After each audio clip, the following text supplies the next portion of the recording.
ہے سارے مہینوں سے نرالا شان رمضان، ہے مومنوں کے دل کا اجالا شان رمضان۔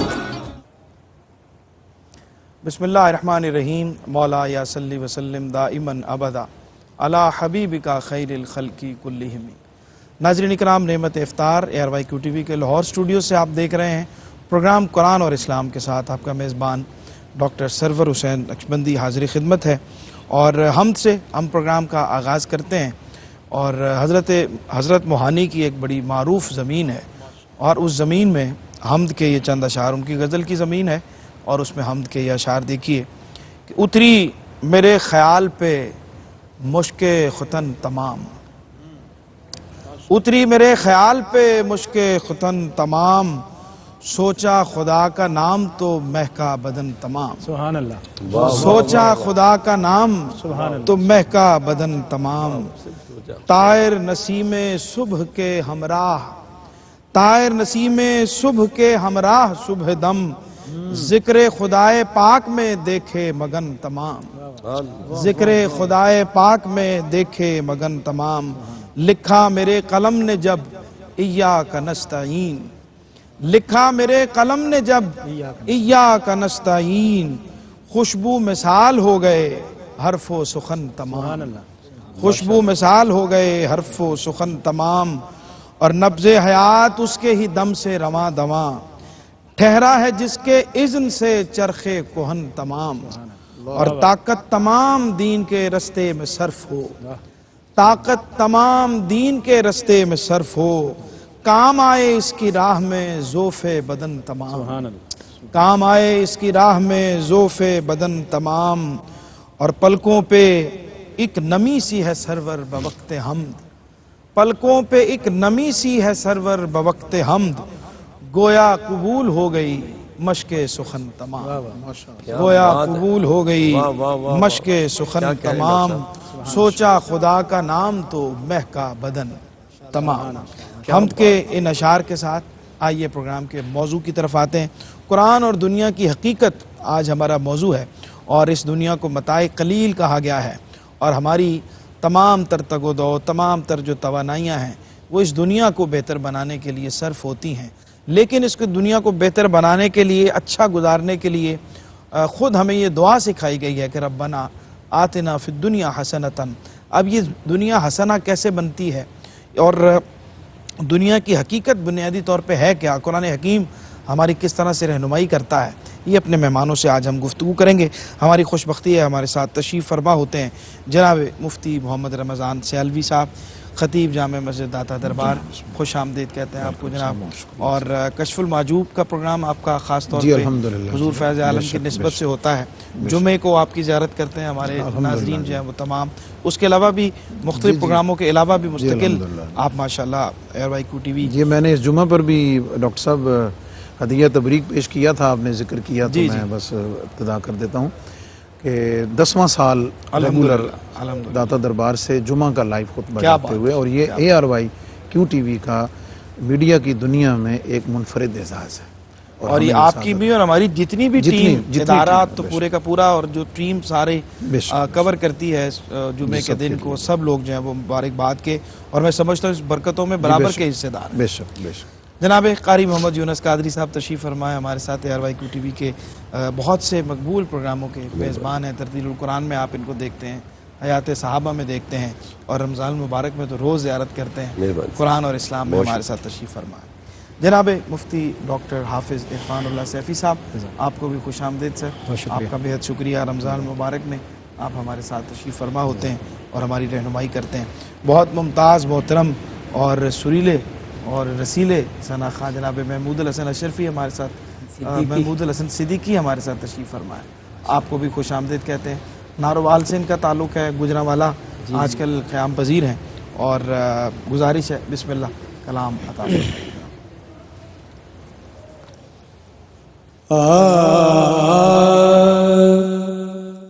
یاد جب مجھ کو مدینے کی فضا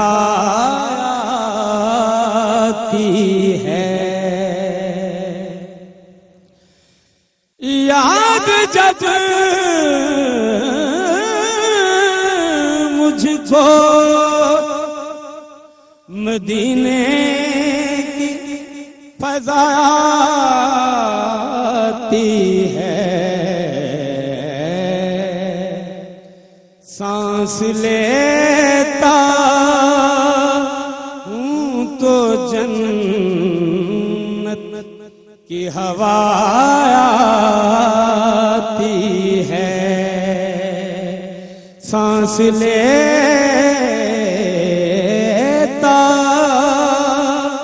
ہوں تو جنت کی ہوا آتی ہے، اور فرش پر ہوتا ہے جب ذکر رسول اکرم، فرش پر ہوتا ہے جب ذکر رسول اکرم،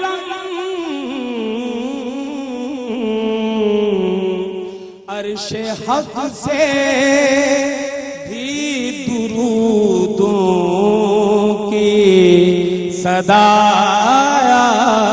آتی ہے، عرش حق سے بھی درودوں کی صدا آتی ہے، اور ہوں غلامان محمد کہ غلاموں کا غلام ہوں، غلامان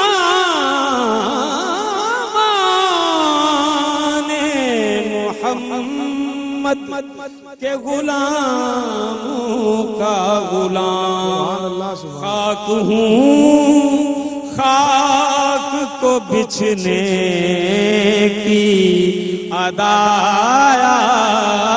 آتی ہے، اور داور حشر نے یہ کہہ کے مجھے چھوڑ دیا، داور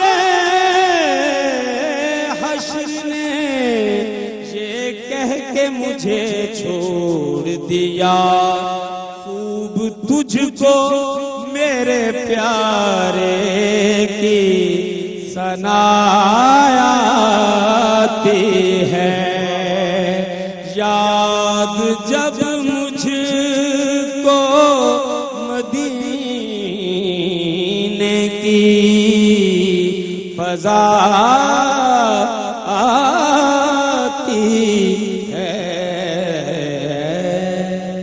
سلامت رہے جناب محمود الحسن صدیقی صاحب، کیا اچھا کلام آپ نے سنایا، کیا اچھی بہر میں سنایا اور کیا اچھے سروں میں سنایا، اللہ آپ کو برکت دے۔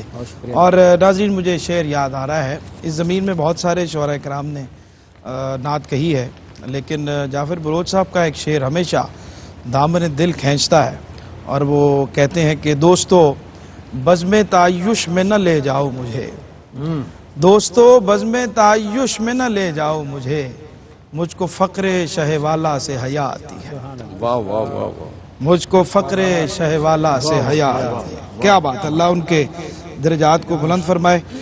مفتی صاحب قبلہ آغاز کرتے ہیں جی، قرآن اور دنیا کی حقیقت، اور قرآن حکیم کی نظر میں دنیا کی حقیقت اور اس کی حیثیت کیا ہے، آغاز فرمائیے۔ بسم اللہ الرحمن الرحیم۔ بہت شکریہ ڈاکٹر صاحب، یہ بہت سمجھنے والا اور اس کو کئی پہلوؤں سے ڈسکس کرنے کی ضرورت ہے، تاکہ یہ کنسیپٹ دنیا کا اور اس کے ساتھ ساتھ جیسے آپ نے انٹرو میں فرمایا کہ ایک طرف اس کی مذمت بھی ہے، دوسری طرف طلب بھی ہے کہ ربنا آتینا فی الدنیا حسنہ، تو جو مذمت ہے وہ کس چیز کی ہے، اور اگر وہ دنیا حسنہ ہے تو وہ کون سی ہے، صحیح، اس کو بہت اچھے طریقے سے کلیئر ہونا میرے خیال میں ضروری ہے۔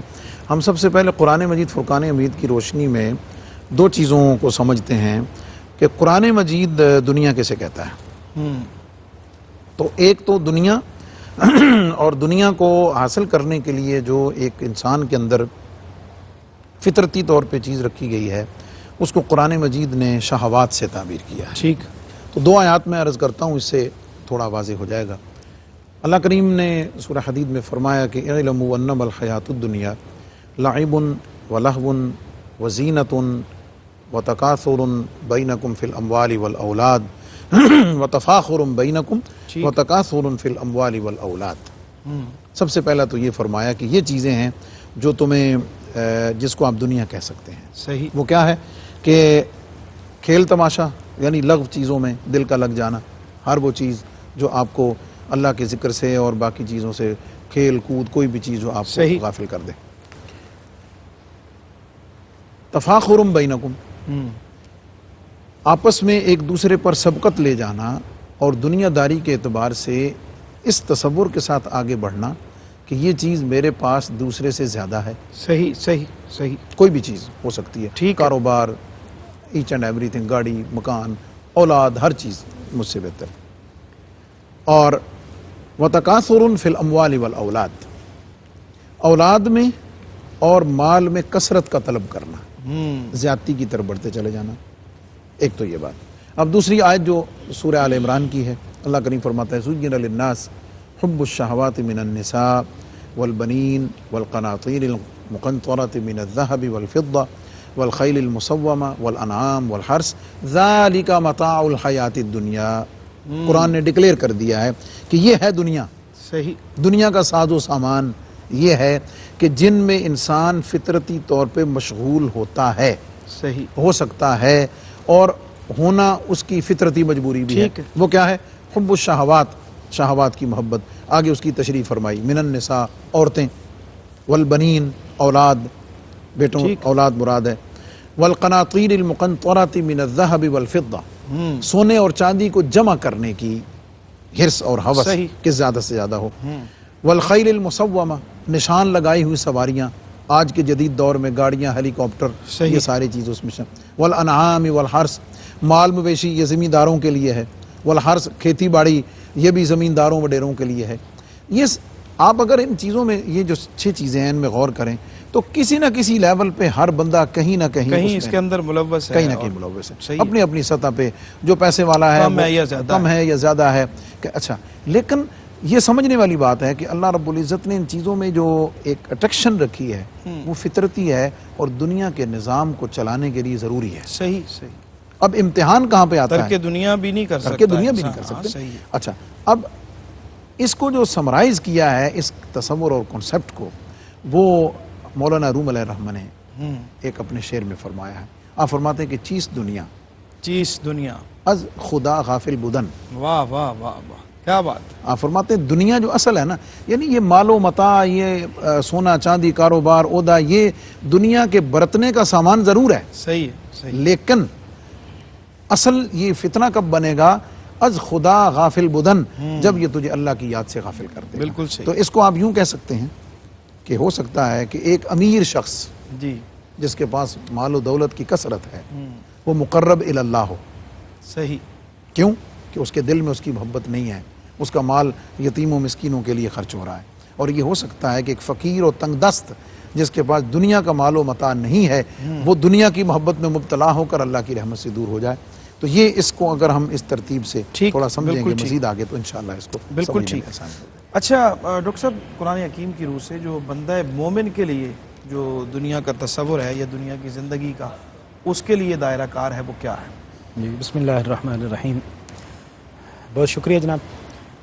قرآن مجید کے مطالعہ سے ہمیں دنیا کی مختلف جہات سمجھ میں آتی ہیں، مختلف پہلو اس کے دیکھنے کو ملتے ہیں. ایک تو وہ اس کی زینت ہے، المال والبنون زینت الحیات الدنیا. ٹھیک. اس کی زیب و زینت ہے، اس کی اٹریکشن ہے، وہ انسان کو اپنی طرف مائل کرتی ہے. لیکن اس کے ساتھ ساتھ یہ بھی فرما دیا کہ یہ مائل تو کرے گی لیکن اس میں ہم نے اپنے دل کو لگا نہیں لینا، اس سے استفادہ کرنا ہے. لیکن والباقیات الصالحات خیر عند ربک ثوابا وخیر عملا، اللہ کی بارگاہ میں جو چیز ہے بندہ مومن کے لیے وہ اسی دنیا میں رہتے ہوئے، اسی دنیا کی چیزوں سے استفادہ کرتے ہوئے اور ان سے اپنی زندگی کو گزارتے ہوئے وہ نیکیاں جمع کرے. باقیات الصالحات وہ چیزیں، اور یہ متاع قلیل ہے اور اس نے بہرحال ختم ہو جانا ہے. دنیا خوبصورت نظر آتی ہے لیکن یہ عارضی ہے. یہ بھی قرآن مجید فرقان حمید سے ہمیں علم ہوتا ہے کہ یہ ہمیشہ رہنے والی چیز نہیں ہے. ہم ظاہری طور پر اس کو ترجیح دینے کی کوشش کرتے ہیں. قد افلح من تزکا وذکر اسم ربہ فصلی بل تؤثرون الحیات الدنیا. اور میں اللہ تبارک و تعالیٰ نے ہمیں تزکیے کی تلقین فرمائی ہے اور نفس کو پاک رکھنا، اور اس دنیا میں رہتے ہوئے جیسے کہ ایک کشتی ہے پانی میں وہ چل رہی ہے، تو پانی میں چلتے ہوئے پانی اگر کشتی میں چلا جائے گا تو کام خراب ہے. کشتی پانی کے اوپر چلتی رہے گی تو ٹھیک ہے. یہ تزکیہ ہے، اسی طرح ہم نے چلنا ہے. بالکل ٹھیک. یہیں سے بات کو جوڑتے ہیں اور تزکیہ کیسے ممکن ہے بندہ مومن کے لیے، کیا کیا ریسٹرکشنز ہیں، کیا کیا پابندیاں ہیں اور کیا کیا اس کے لیے آسائشیں اس دنیا میں رکھی ہوئی ہیں اس کے لیے. اس پہ بات کرتے ہیں لیکن ایک چھوٹے سے وقفے کے بعد. جی ناظرین، خوش آمدید کہتے ہیں آپ کو وقفے کے بعد. پروگرام دیکھ رہے ہیں آپ قرآن اور اسلام، اور آج دنیا کی حقیقت میں ہم بات کر رہے ہیں. بریک پہ جانے سے پہلے ڈاکٹر عرفان اللہ سیفی صاحب کی گفتگو جو ہے وہ رہ گئی تھی درمیان میں، وہیں سے ہم تزکیہ نفس کی بات کر رہے تھے اور اس سے آگے.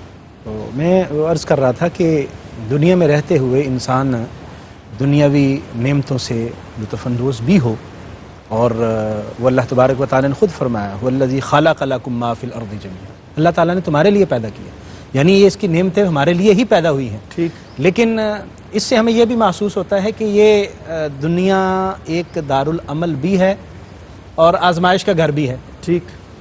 الذی خلق الموت والحیات لیبلوکم ایکم احسن عملا. یہ موت اور زندگی کا یہ سلسلہ جو ہے یہ انسان کی پرکھ کے لیے ہے کہ وہ اعمال کیسے کرتا ہے. اور پھر ساتھ ساتھ یہ بھی کہا کہ یہ مت سمجھنا کہ دنیا کی آسائشیں تمہارے پاس ہوگی اور ہمیشہ تم اس راحت اور سکون میں رہو گے.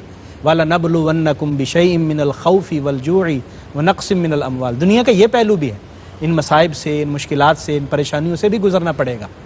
اور سروسار اس دنیا کی جتنی بھی نعمتیں ہیں سرسبز و شاداب ہے. حضور نے حلوہ خادرہ فرمایا سرسبز و شاداب ہے، لیکن اس کے باوجود اس کی اللہ کی بارگاہ میں اس کی حیثیت ایک مکھی کے پر کے برابر بھی نہیں ہے. نبی کریم صلی اللہ علیہ وسلم نے ارشاد فرمایا کہ اگر اس دنیا کی قدر و قیمت اللہ کی بارگاہ میں ایک مکھی کے پر کے برابر بھی ہوتی تو کافر کو ایک پانی کا گھونٹ بھی نہ ملتا. تو یہ ساری چیزیں ہمیں بتا کے یہ ارشاد فرمایا گیا کہ اس دنیا میں رہتے ہوئے ان سارے معاملات کو سر انجام دیتے ہوئے اپنا دل یہاں نہیں لگانا، اور ترجیح آخرت کو بہرحال دینی ہے، دنیا کو ترجیح نہیں دینی. پانی جو ہے وہ کشتی کے اندر نہیں آنے دینا، بس اسی سمندر میں چلتے رہنا ہے اور اپنے دل میں ان خواہشات کو جمع نہیں کرنا. صحیح، بالکل ٹھیک. اچھا قاری صاحب قبلہ، دنیا کی زندگی جو ہے نا اس کو فانی ناپائیدار کہا گیا ہے، اور اس کی حقیقت پہ کچھ روشنی ڈالے، اور پھر اس کے ساتھ جو مفتی صاحب قبلہ نے ذکر کیا تھا کہ ہم کس طرح اس ساری چیزوں کو آپس میں انٹر کنیکٹ کریں گے. ایک طرف اس کی حقیقت جو ہے اس کو متاع قلیل بھی کہا گیا، اور باقی بھی ساری چیزیں جو ابھی ڈاکٹر صاحب بھی بیان کر رہے تھے فانی بھی کہا گیا اس کو. پھر ہم کس طرح ایگزسٹ کرتے ہیں یہاں پہ؟ جس طرح قبلہ ڈاکٹر صاحب نے حضور مفتی صاحب نے بیان فرمایا ہے، ان کی گفتگو کے حوالے سے ایک شعر عرض کر دیتا ہوں پہلے کہ شاعر کہتا ہے کہ اے بندے دنیا کی محبت سے کنارہ کر لے، اے بندے دنیا کی محبت سے کنارہ کر لے، جیسے بھی گزارا ہو گزارا کر لے، اللہ کے جلووں کی اگر ہے خواہش تو سرکار کے جلووں کا نظارہ کر لے. صحیح. اے بندے دنیا کی محبت سے کنارہ کر. قبلہ سرور بھائی، یہ ڈاکٹر صاحب قبلہ، یہ جو دنیا ہے یہ فانی ہے. سورہ رحمان میں رب کائنات نے اعلان فرما دیا کل من علیہا فان اللہ ویبقا وجہ ربک ذو الجلال والاکرام. فرمایا ہر چیز نے فنا ہو جانا ہے، ہر چیز نے ختم ہو جانا ہے، اور باقی رہنے والی ذات صرف اس وحدہ لا شریک. ایسی حقیقت بیان فرمائی ہے، سبحان اللہ. اور پھر رب کائنات نے اسی مضمون کو کئی مقامات پہ بیان فرمایا. فرمایا کل نفس ذائقۃ الموت وانما توفون اجورکم یوم القیامہ فمن زحزح عن النار وادخل الجنہ فقد فاز وما الحیاۃ الدنیا الا متاع الغرور. وہی موضوع، وہی مضمون. فرمایا کل نفس ذائقۃ الموت، ہر نفس نے موت کا ذائقہ چکھنا ہے. یہاں تک کہ رب کائنات جبریل اسرائیل کو بھی کہیں گے کہ اے اسرائیل، جب سارے فرشتے بھی ختم ہو گیا باقی کون رہ گیا؟ تو اسرائیل بھی کہیں گے مالک اب میری ذات ہے اور آپ کی ذات. فرمایا اب رب کائنات اس کی جان بھی صرف قبض کر لیں گے, یعنی باقی رہنے والی ذات اللہ ہے. کل نفس ذائقۃ الموت وانما توفون اجورکم یوم القیامہ. فرمایا رب کائنات قیامت کے پورا اجر عطا فرمائیں گے. اور اس کو فرمایا فمن یعمل مثقال ذرۃ خیرا یرا ومن یعمل مثقال ذرۃ شرا یرا. ذرہ برابر کسی نے نیکی کی ہوگی جناب اس کی جزا پائے گا, ذرہ برابر گناہ کیا ہوگا اس کی سزا پائے گا. فرمایا کہ فمن زحزح عن النار, فرمایا کہ جو جہنم سے بچ گیا وہ ادخل الجنہ, اور جنت میں داخل ہو گیا اس دنیا میں رہ کر, وہ اس نے اس انداز میں دنیا گزاری کہ جناب قیامت کے دن وہ جہنم سے بچ گیا اور جنت میں داخل ہو گیا تو فقط فاز, تو یہ بہت بڑی کامیابی ہے.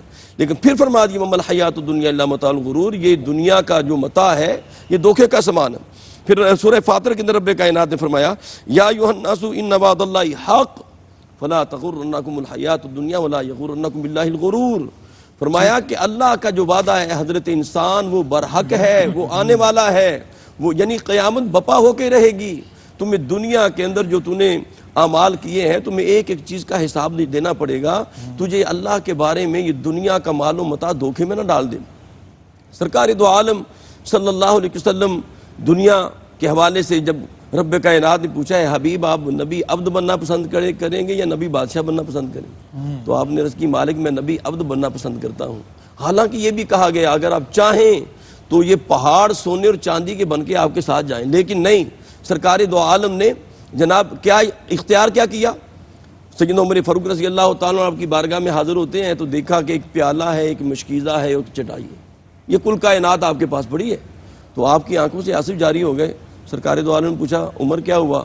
یا رسول اللہ آپ کے پاس تو کچھ بھی نہیں ہے اور کس طرح کے بادشاہ تو جناب وہ دنیا کے مزے لوٹ رہے ہیں. تو فرمایا کیا عمر تو اس بات پہ راضی نہیں ہے کہ وہ کیسر و کسرا کے بادشاہ دنیا کے مزے لوٹے اور ہم جنت کے مزے لوٹے؟ اور قبلہ ڈاکٹر صاحب جو جن کے پاس دنیا کم ہوگی نا, دنیا کم ہوگی, دنیا تھوڑی استعمال کی ہوگی, اس طرح قبلہ ڈاکٹر صاحب نے فرمایا کہ دنیا کو دل میں داخل نہ کریں, باہر رکھیں, استعمال کیا حد تک رکھیں, تعیش میں نہ پڑ جائیں.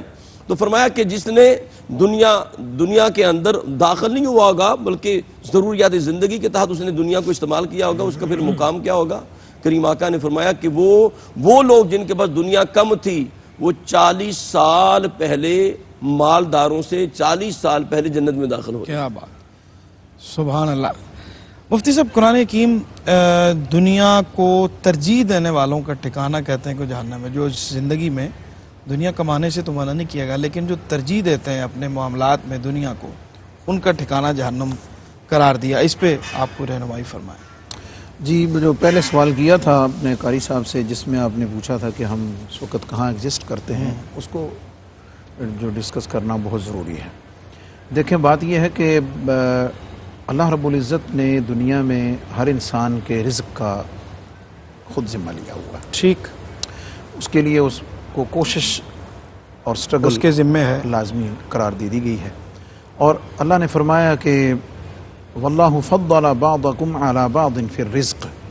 یہ اللہ رب العزت کا اپنا نظام ہے کہ وہ کس کو رزق کے معاملے میں یعنی دنیا کے معاملے میں کس کو کس پر ترجیح دیتا ہے. صحیح, ٹھیک ہے. ساتھ فرمایا واللہ یقبض ویبسط والیہ ترجعون. وہ جس کو دیا ہوا ہے اس کے لیے بھی یہ ایک اس کی شان پروردگاری ہے کہ وہ اس میں کبھی کمی ہو جاتی ہے, کبھی اس میں اضافہ ہو جاتا ہے. تو یہ ایک زندہ حقیقت ہے کہ ہر انسان نے رزق اور دنیا کے اسباب کے اعتبار سے اس سے حصہ لینا ہے اور اس کے اندر اتار چڑھاؤ اس کی زندگی کا حصہ ہے. اس کے ساتھ اس کو محنت کرنا, کوشش کرنا اس کے لیے لازم قرار دے دیا گیا. ٹھیک. اب اس کے نتیجے میں جو اس کا آؤٹ پٹ ہے, جی, جو اس کا رزلٹ ہے, جو اس کے پاس ہے, اب ہم ایگزسٹ کہاں کرتے ہیں اس کو چیک کرنے کے لیے جو قرآن و سنت نے پیرامیٹر دیا ہوا ہے وہ یہ ہے کہ وہ شخص دو چیزوں کو دیکھ لے. صحیح. پہلی چیز یہ دیکھ لے کہ اس کے دل میں اس کے اندر جو اس دنیا کی طلب ہے وہ ضرورت کی حد تک رکا ہوا ہے یا اس کے اندر ہرس اور ہوس اتنا بڑھ گیا ہے کہ وہ اس کے لیے اس کو نیند بھی نہیں آتی ہے, وہ اس کے لیے ضرورت کو زندگی بنا لیا, ضرورت کو زندگی بنا لیا ہے اور اسی کو ہی اپنا مقصود حیات بنا لیا ہے. یہاں سے خرابی شروع ہو گئی. ایک تو یہ بات ہے کہ اگر وہ اس لیول پر نہیں ہے اور وہ اس کیفیت سے پیچھے اور بچا ہوا ہے تو اس کے لیے ربنا آتنا فی الدنیا حسنہ، کیا بات، حسنہ ہے۔ واہ نمبر 2، جو کچھ اس کے پاس ہے وہ جتنا بھی ہے ہر شخص کے حسب حال ہے، ٹھیک، اس میں وہ یہ چیک کر لے کہ وہ اللہ کا حق اس میں سے دے رہا ہے، یتیموں کا، مسکینوں کا، زکوٰۃ کی صورت میں، خیرات کی صورت میں، وہ اس اپنے جمع کیے ہوئے مال میں سے اسے دے رہا ہے، ٹھیک، اور ساتھ یہ دیکھے کہ اس کو اللہ کے راستے میں خرچ کرتے ہوئے، دیتے ہوئے اس کے دل کی کیفیت کیا ہے، وہ مطلب ناخوش ہو کر دے رہا ہے، مجبور ہو کے دے رہا ہے، ڈر کے دے رہا ہے کہ نہیں دوں گا تو یہ عذاب ہے، یہ مصیبت ہے، یہ مال ہے، میل ہے، تو یہ اس کا مطلب ہے کہ ابھی بھی وہ حب دنیا میں مشغول ہے۔ لیکن اگر وہ اسے اپنے کمائے ہوئے مال میں سے اسے خوش دلی سے الگ کر رہا ہے اور خوش دلی کے ساتھ دوسروں کو دے رہا ہے، یہ میں نے عام لیول بتایا، صحیح ہے، یہ عام آدمی کا لیول بتایا ہے، ورنہ جو اخص الخاص لوگ ہیں، جو خاص لوگ ہیں، ان کی شانیں تو پھر الگ ہیں نا۔ اب دوسری طرف یہ دیکھیں کہ مال ہوگا تو مال کمائے گا تو اس میں سے زکوٰۃ بھی دے گا، اس میں سے یتامہ، مساکین، فقراء کو خرچ کرے گا۔ حضرت سیدنا عثمان غنی امیر المومنین خلیفہ ثالث داماد رسول رضی اللہ تعالیٰ عنہ علیہ السلام، آپ کی زندگی مال و دولت کے حوالے سے بھی ایک نمونہ ہے اور پھر سخاوت کے لحاظ سے بھی نمونہ ہے۔ حضرت عبد الرحمن ابن عوف، حضور علیہ السلام کے دیگر صحابہ، حضرت عمر فاروق، خالد بن ولید، عمر بن عبدالعزیز، دیگر اکابرین امت، ہم ان کی زندگیوں کو دنیا کے اعتبار سے دیکھیں تو وہ دنیا کے پائے جانے کے لحاظ سے بہت آگے ہیں، صحیح صحیح، بہت کثرت ہے ان کے پاس، لیکن ان سب کے پاس دنیا اس زمرے میں ہے جسے رب کائنات نے حسنہ فرمایا ہوا ہے۔ اور جب آپ اس کے لیے حرص اور ہوس میں مبتلا ہیں اور اللہ کی حدود و قیود کو پامال کر کے حلال و حرام کی تمیز کے بغیر آپ اسے اکٹھا کرنے کی دوڑ میں لگے ہوئے ہیں، اس کا مطلب ہے کہ آپ حب دنیا میں، اور اب یہ آپ کے لیے دنیا حسنہ نہیں رہی ہے۔ دوسرا، آپ اس میں سے اللہ کا حق نکال رہے ہیں اور آپ کے دل میں خوش دلی ہے اور آپ اللہ کی رضا محبت کے لیے کر رہے ہیں، اس کا مطلب ہے کہ آپ اس جگہ پہ سٹینڈ کرتے ہیں کہ جو اللہ کو محبوب اور پسندیدہ ہے۔ بالکل ٹھیک۔ ڈاکٹر صاحب اس میں ایک چھوٹی سی بات عرض کرنا چاہوں گا، یعنی دنیا ہو لیکن قرآن نے کیا کہا، رجال اللہ تلہیہم تجارت ولا بیع عن ذکر اللہ، یعنی وہ دنیا تمہیں اللہ کے ذکر سے غافل نہ کر۔ ٹھیک ٹھیک ٹھیک، بالکل ٹھیک۔ اچھا ڈاکٹر صاحب، یہ جو اہل ایمان ہے، بندہ مومن ہے، اس کو کس حد تک یہ جو دنیاوی معلومات ہے اور یہ دنیاوی لذات ہیں اور دنیا کی جو خوبصورتیاں ہیں، اس کے اندر اس کو کس حد تک اجازت ہے کہ ان کے ساتھ منسلک ہو، ان سے فائدہ اٹھائے، اور کس جگہ پہ جا کے کچھ بات مفتی صاحب نے بھی فرما دی، آپ مزید ذرا اس کو تھوڑا سا بتائیے کہ دنیا میں رہنا ہے اور کس حد تک رہنا ہے اور کون سی حدود جو ہیں ان سے آگے نہیں بڑھنا ہے۔ جی ڈاکٹر صاحب دیکھیے، اسلام نے تمام چیزوں کو بالکل کلیئر کر کے بیان کر دیا ہے، بالکل ٹھیک، اور اس میں ہم کسی کے مال کو حاصل کرنے کی حد بندی نہیں کر سکتے، لیکن یہ ہم کر سکتے ہیں کہ وہ مال حاصل کرے جائز طریقے سے کرے، صحیح، ٹھیک ہے، جتنا بھی ہو، اور جہاں وہ خرچ کر رہا ہے وہ بھی جائز جگہ پر خرچ کر رہا ہو۔ یہ دو بنیادی چیزیں اگر انسان پیش نظر رکھے تو وہ اس کے لیے مال فائدہ مند ہے، دنیا اس کے لیے فائدہ مند ہے۔ مال کا حصول بھی، حصول کہاں سے ہو رہا ہے؟ جائز ذرائع ہوں، اور جہاں پر وہ خرچ کر رہا ہے وہ بھی جائز، اور خرچ کرنے کی بھی تلقین فرمائی گئی ہے۔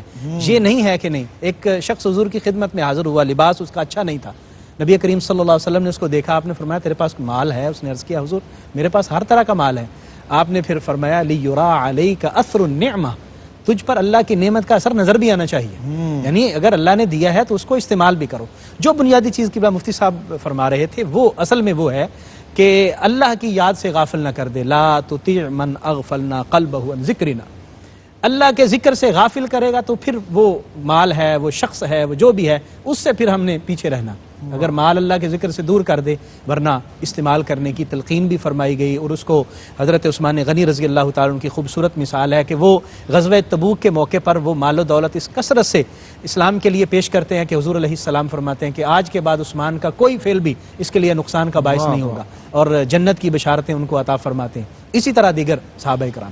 حضرت استاذ ابو القاسم قشیری رحمۃ اللہ علیہ کا آپ کا رسالہ قشیری میں جو آخری ارشاد ہے نا جی، وہ یہ آپ فرماتے ہیں کہ جو زاہد ہیں وہ اپنی تھیلیوں سے مال نکالتے ہیں اللہ کا قرب حاصل کرنے کے لیے، صحیح، اور جو اہل صفا ہیں وہ اپنے دل سے دنیا نکالتے ہیں اللہ کا قرب حاصل کرنے کے لیے۔ سبحان اللہ، تو گویا کہ دل کے اندر اصل میں جگہ دینا یہ انسان کے لیے نقصان دہ ہے، وگرنہ یہ ہمارے اختیار میں نہیں ہے۔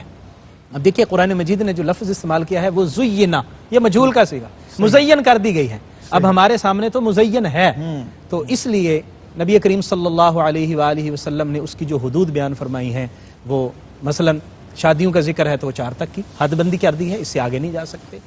حرام مال کو تفصیل سے بیان کر دیا ہے، سود کا ذکر کر دیا، باطل طریقے سے ذخیرہ اندوزی کا ذکر کر دیا، یہ ہے، یہ طریقے اگر دنیا کو جمع کرنے کے ہوں گے وہ درست نہیں ہوں گے، اور آخرت کی ترجیح بہر صورت ہونی چاہیے، اور جو لوگ چاہتے ہیں کہ یہ دنیا ہی ہمارے لیے ہو، آخرت میں پھر اللہ فرماتا ہے ان کا کوئی حصہ نہیں ہوگا۔ جو کہیں گے ربنا آتنا فی الدنیا، یہ دنیا میں ہمیں کچھ دے دے، فرمایا کہ ما لہ فی الآخرۃ من خلاق، پھر آخرت میں پھر اس کا کوئی حصہ نہیں ہے، اس کو دنیا تو مل جائے گی، دنیا میں شہرت بھی مل جائے گی، پیسہ بھی مل جائے گا، مسند بھی مل جائے گی، سب کچھ ہو جائے گا، لیکن آخرت میں اس کو حصہ نہیں ملے گا، آخرت میں اسی کو حصہ ملے گا جو دنیا میں رہتے ہوئے آخرت کا طلب۔ واہ واہ، سبحان اللہ سبحان اللہ۔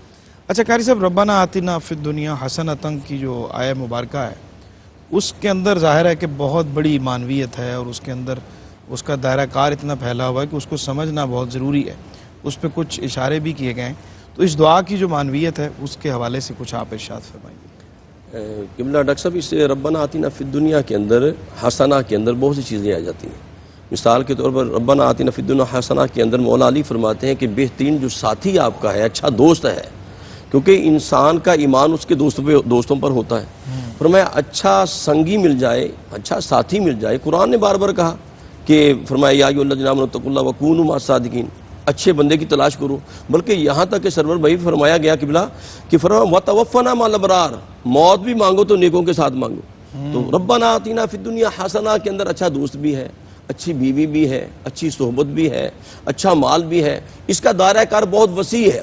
بالکل ٹھیک ہے، اس وسعت میں ہم آپ سے بات کرتے ہیں، اور اسی کے لیے یہ دعا آپ کی خدمت میں نے عرض کیا ہے۔ ربنا آتنا فی الدنیا حسنۃ کی دعا کی جو معنویت ہے، جو اس کی مقصدیت ہے، جو اس کا دائرہ اتنا بڑا ہے، اس کی وسعت میں ہم بات کرتے ہیں، لیکن ایک چھوٹے سے وقفے کے بعد۔ جی ناظرین، خوش آمدید کہتے ہیں آپ کو وقفے کے بعد۔ پروگرام دیکھ رہے ہیں آپ قرآن اور اسلام، اور ایک دعا جو ہم بہت زیادہ مانگتے ہیں روزانہ، اس کا ذکر ہوتا ہے ربنا آتنا فی الدنیا حسنۃ وفی الآخرۃ حسنۃ۔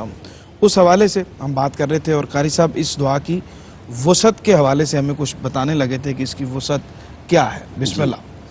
محترم ڈاکٹر صاحب، میں نے پہلے عرض کیا، مولا کائنات کا قول بھی ذکر کیا، اور میں یہ سمجھتا ہوں کہ ربنا آتنا فی الدنیا حسنہ کے اندر جو سب سے بڑی نعمت ہے وہ غلامی مصطفیٰ کی۔ سبحان اللہ۔ یا اللہ مجھے دنیا میں رکھنا تو غلامی مصطفیٰ میں رکھنا، اور اسی غلامی میں موت عطا اس کرنا۔ کا کتنا بڑا انعام ہے کہ ایمان کی دولت سے سرفراز فرمایا، اور پھر اس سے بڑی حسنات اور کیا ہو سکتی۔ اور کیونکہ ڈاکٹر صاحب، یہ جو آپ حرم کعبہ میں جب جاتے ہیں تو طواف کرتے ہیں، تو جب طواف آپ مکمل کرتے ہیں تو حجر اسود کی طرف آتے ہیں، تو وہاں بھی یہ دعا پڑھی جاتی ہے، جامعیت ہے اس دعا بڑی کے جامعیت اندر، دعا اس لیے ہے، اس کو ربنا سکھایا آتنا فی گیا ہے۔ الدنیا حسنہ۔ اہم موقع پر ذکر کیا گیا کہ وہاں بڑی اہم دعا ہے۔ میں یہاں ایک واقعہ عرض کرنا چاہوں گا۔ بسم اللہ۔ مولا حسن کی بارگاہ میں چلتے ہیں ذرا۔ مولا حسن کی بارگاہ میں آپ کی بارگاہ میں آپ کے غلام آیا، اور اس نے دیکھا کہ کئی مہینے ہو گئے جناب فاقہ گھر میں، اور جناب روزے پہ روزہ ہے، اور عجیب سلسلہ ہے، اور وہ باندھی گھر کی تھی، اور آ کے کہنے لگی کہ میرے پاس ایک سونے اور ایک روایت کے مطابق چاندی کی ڈلی ہے، اگر آپ اس کو فروخت کریں اور گھر کا فاقہ دور کر لیں۔ تو امام حسن مجتبیٰ رضی اللہ تعالیٰ کو جلال آیا، اور آپ نے جلال میں آ کے اپنا پاؤں زمین پہ مارا تو گھر کے برتن سونے چاندی کے ہو گئے۔ آپ نے فرمایا ہم نے تو فقر اختیاری ہے، فقر اضطراری نہیں ہے، ہم تو نانا کی سنت کو ادا کر رہے ہیں۔ تو بات یہ ہے کہ ربنا آتنا فی الدنیا حسنہ، یہ ہے کہ جناب بندہ اتنی دنیا حاصل کرے کہ جس کے ذریعے وہ اللہ کی بارگاہ میں سرخرو ہو جائے۔ وہ کہتے ہیں نا وَإِنَّ الدَّارَ الْآخِرَةَ لَهِيَ الْحَيَوَانُ، فرمایا جو اصل زندگی ہے وہ آخرت کی ہے، اور اللہ کی بارگاہ میں کامیابی وہی اسی کو ملتی ہے کہ جو دنیا کی طرف نہیں دیکھتا۔ سرکار دو عالم صلی اللہ علیہ وسلم جا رہے ہیں، اور راستے میں دیکھا کہ ایک بکری کا بچہ مرا ہوا ہے، تو سرکار دو عالم نے فرمایا اسے کون خریدے گا؟ یا رسول اللہ یہ زندہ بھی ہوتا تو اس کے کان کٹے ہوئے تھے، اسے کون خریدے گا؟ اب تو یہ مردہ ہے۔ تو فرمایا دنیا کی اہمیت اللہ کی نظر میں اس مردہ بکری سے بھی کمتر ہے۔ اللہ اکبر، اللہ اکبر۔ مفتی صاحب، کیوں دھنستا چلا جاتا ہے بندہ اس کے اندر؟ یہ ساری مقصدیت بھی سامنے ہوتی ہے، اپنی جو فنائیت کا جو ایک اٹل فیصلہ ہے وہ بھی سامنے ہوتا ہے، لیکن اس کے باوجود پھنس جاتا ہے بندہ. کیا دو وجہ ہیں اس کی. ایک تو عصر حاضر کا ایک بہت بڑا فتنہ ہے اور بہت بڑا چیلنج ہے. بنیادی طور پہ کافر جو ہے، نان مسلم، نان بلیور، اس کا آخرت پہ یقین نہیں ہے. جب اس کا آخرت پہ یقین ہی نہیں ہے تو اس کی پوری زندگی کی جو سٹرگل ہے وہ پوری کی پوری گھومتی ہے اس جسم کی راحت ٹھیک اور ظاہری دنیا. بالکل ٹھیک. اب چونکہ کافر نے اپنی اس دنیا کی زندگی کو آسان کرنے کے لیے اتنا کچھ بنا دیا ہے،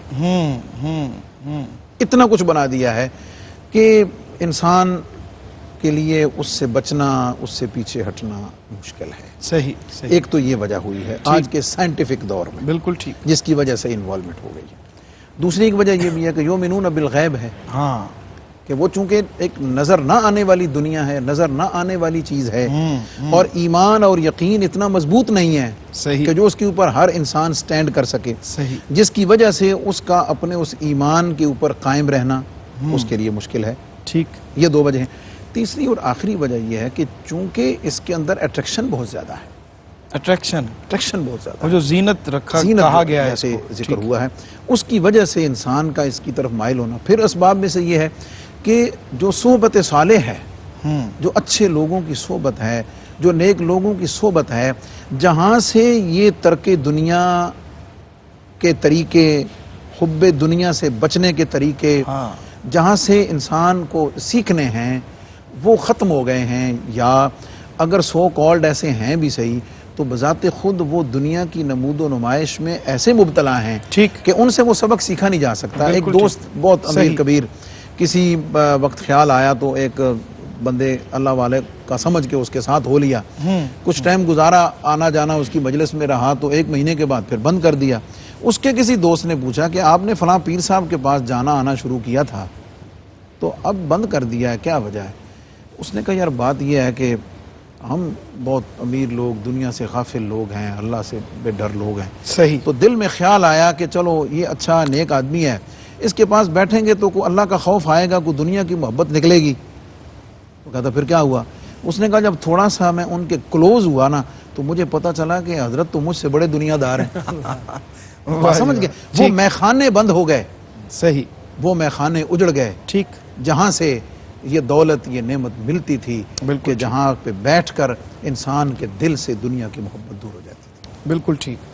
ڈاکٹر صاحب کیا جناب پیغام اور کنکلوڈ کیسے کرتے ہیں ساری آج کی گفتگو؟ جی میں یوں عرض کروں گا کہ ہمیں آخرت کو اپنی فکر میں شامل کرنا چاہیے. تصور آخرت مضبوط کرنا چاہیے. تصور آخرت کمزور ہونے کی وجہ سے ہمارے سارے معاملات بگڑے ہوئے. ٹھیک. ایک تاجر، ایک عالم، ایک پیر، جس طرح کے مفتی صاحب فرما رہے ہیں، ہر جگہ تصور آخرت کمزور ہے.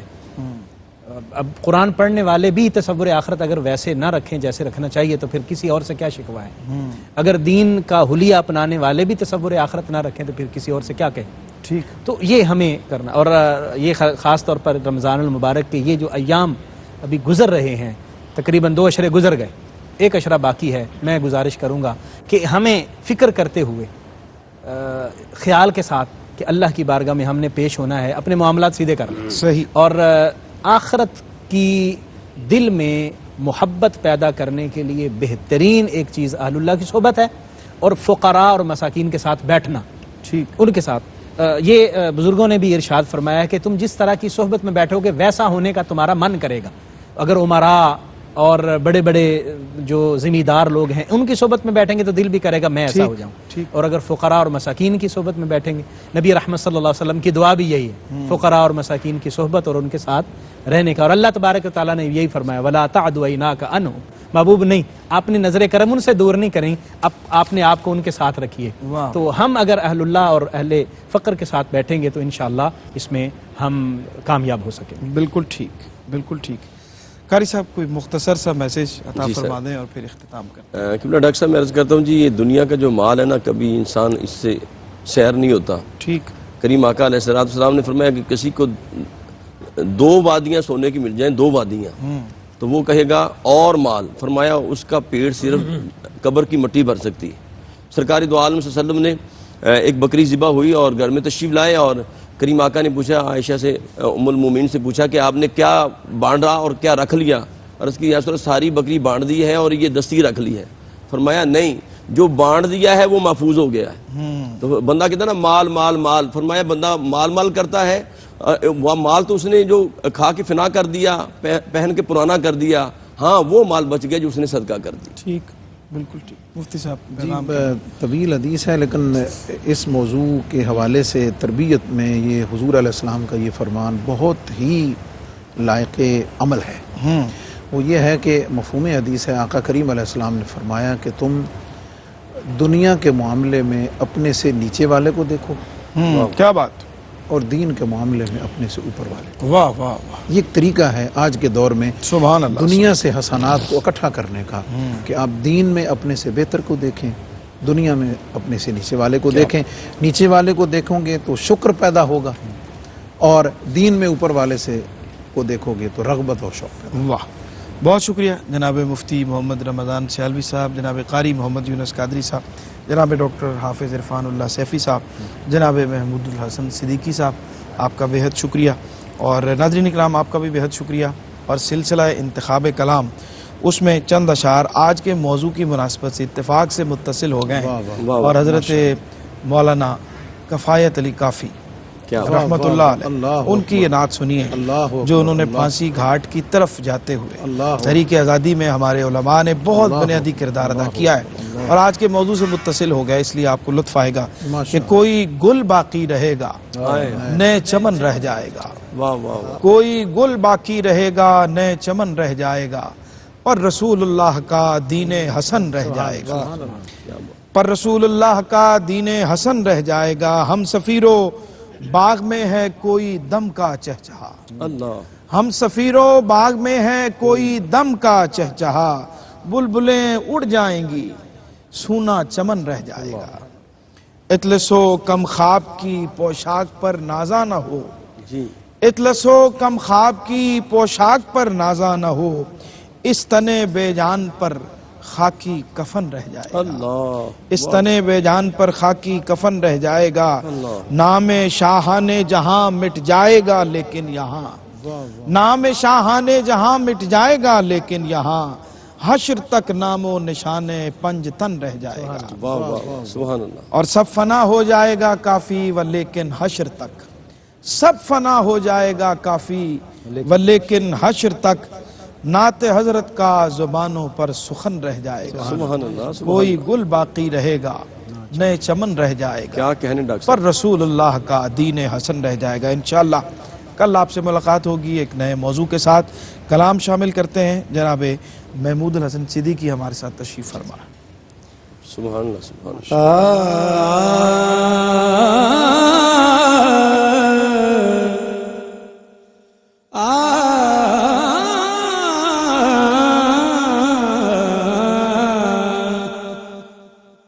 در رسول پہ میرا سلام ہو جائے، سبحان اللہ سبحان اللہ۔ در رسول پہ میرا سلام ہو جائے، بڑا غریب ہوں یا رب یہ کام ہو جائے، بڑا غریب ہوں یا رب یہ کام ہو جائے، یہ آرزو ہے الہی در محمد پر،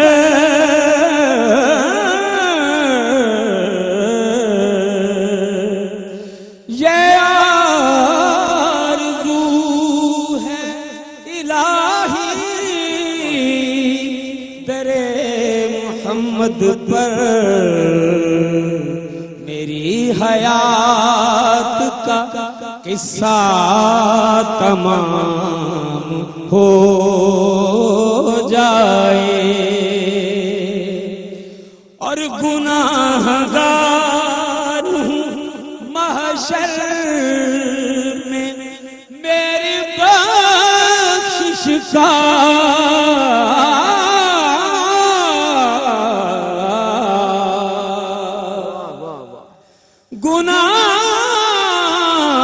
گناہگار ہوں محشر میں میری بخشش کا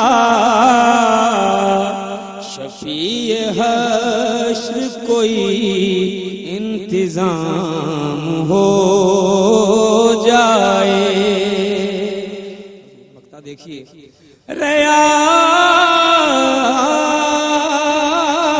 ریاض کو بھی عطا ہو شرف غلامی کا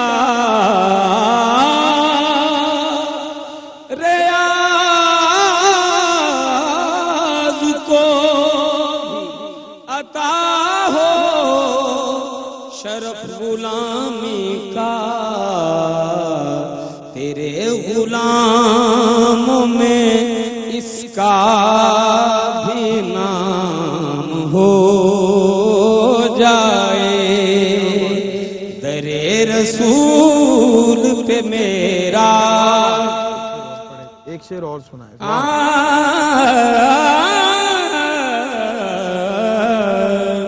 یہ آرزو بھی ہے سب کی.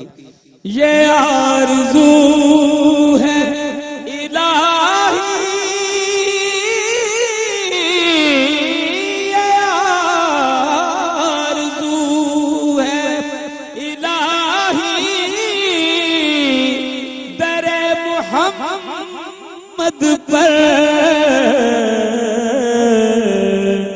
میری حیات کا قصہ تمام ہو جائے.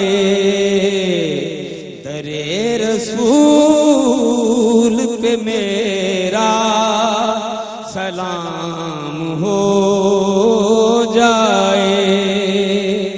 بڑا غریب ہوں یا رب یہ کام ہو جائے.